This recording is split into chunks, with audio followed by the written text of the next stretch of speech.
Il n'a pas bougé. Et personne n'a osé le pousser. Aujourd'hui, on ne parle pas d'un dictateur sanguinaire. On parle d'un président assis et d'un monde qui regarde ailleurs. Son nom, c'est Paul Biya. Arrivé au pouvoir en 1982 au Cameroun. 40 ans plus tard, il est toujours là. Discret, insaisissable, presque invisible. Il ne fait pas de grands discours. Il ne donne presque jamais d'interview. Mais il signe. Il tranche. Il verrouille. Pendant que le peuple s'enfonce, lui voyage. On le voit plus à Genève qu'à Yaoundé. Son avion privé connaît mieux l'Europe que les régions anglophones de son pays. Crise anglophone, répression. Élection, résultats contestés. Protestation, silence radio.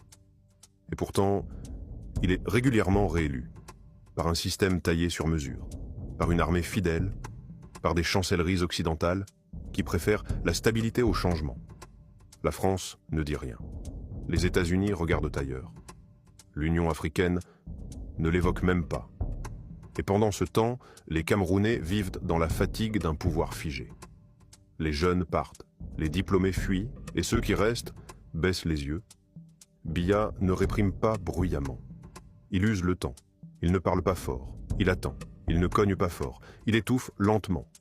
Ce n'est pas un lion, c'est un marbre. Il ne bouge pas. Et c'est ça qui le rend indélogeable. Alors, que retenir de cette histoire? Qu'un pouvoir sans éclat peut durer plus longtemps qu'un régime de terreur?